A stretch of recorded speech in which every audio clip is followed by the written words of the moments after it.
নমস্কার, তোমরা দেখছো তোমাদের ইউটিউব চ্যানেল অ্যাট্রাকটিভ স্টাডি। আমি দিব্যেন্দু। আজকের এই ভিডিওতে তোমাদেরকে ফিজিক্যাল আপডেট দেবো। গ্রুপ সেন্টার সিআরপিএফ দুর্গাপুরের 27/9/2024 ফিজিক্যাল আপডেট তোমরা এই ভিডিওর মধ্যে পেয়ে যাবে।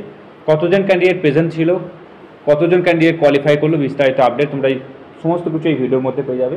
ভিডিওটা ভালো লাইক করবে, আর যারা এখনও পর্যন্ত আমাদের চ্যানেলটিকে সাবস্ক্রাইব করি তারা অবশ্যই চ্যানেলটিকে সাবস্ক্রাইব করে পাশে থাকা বেল আইকনটি প্রেস করে যুক্ত থাকতে পারো পরবর্তী আপডেট পাওয়ার জন্য। তো আমরা চেষ্টা করছি ওয়েস্ট বেঙ্গলের সমস্ত যে 9টা সেন্টার আছে সেই 9টা সেন্টারে আপডেট প্রোভাইড করার জন্য। তার জন্য তোমাদেরকে হেল্প করতে হবে। তো কারো যদি ফিজিক্যাল থাকে কোনো সেন্টারে, অর্থাৎ ফিজিক্যাল করেছো বা মেডিকেল করেছো, অবশ্যই কমেন্ট বক্সে তাদের রিভিউ শেয়ার করতে পারো। এছাড়াও আমাদের হোয়াটসঅ্যাপ গ্রুপেও যারা জয়েন হয়ে আছো তারা রিভিউ কিন্তু শেয়ার করতে পারো। তো প্রথমে ভিডিও দেখো, SSC GD physical 2024 27/9/2024 CRPF group centre Durgapur West Bengal. আজকে 100 জন ক্যান্ডিডেটকে তারা কিন্তু ডেকেছিল ফিজিক্যালের জন্য। প্রতিদিন 100 জন ক্যান্ডিডেট করে ডাকছে।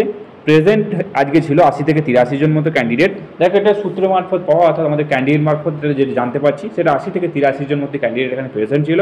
তার মধ্যে পিএসটি অর্থাৎ হাইট চেস্টে প্রথমেই বাদ দিয়ে দিয়েছে 32 জন মতো ক্যান্ডিডেটকে। তারা এখানে তাদের হাইট এবং চেস্টে বাদ পড়ে গেছে সিআরপিএফ গ্রুপ সেন্টার দুর্গাপুর থেকে 32 জন মতো ক্যান্ডিডেট।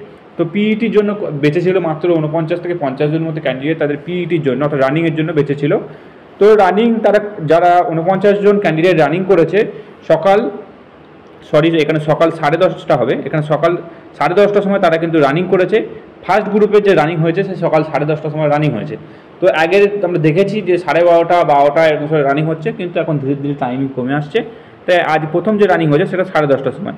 টোটাল পিইটি কোয়ালিফাই অর্থাৎ রানিং কোয়ালিফাই করেছে মাত্র 30 থেকে 32 জন ক্যান্ডিডেট। এই 30 থেকে 32 জন ক্যান্ডিডেটের এবার কিন্তু মেডিকেল এবং ডকুমেন্ট ভেরিফিকেশন কিন্তু হবে। তো এই সূত্র মারফত পাওয়া সমস্ত তথ্য তোমাদের মধ্যে শেয়ার করলাম সিআরপিএফ গ্রুপ সেন্টার সম্বন্ধে।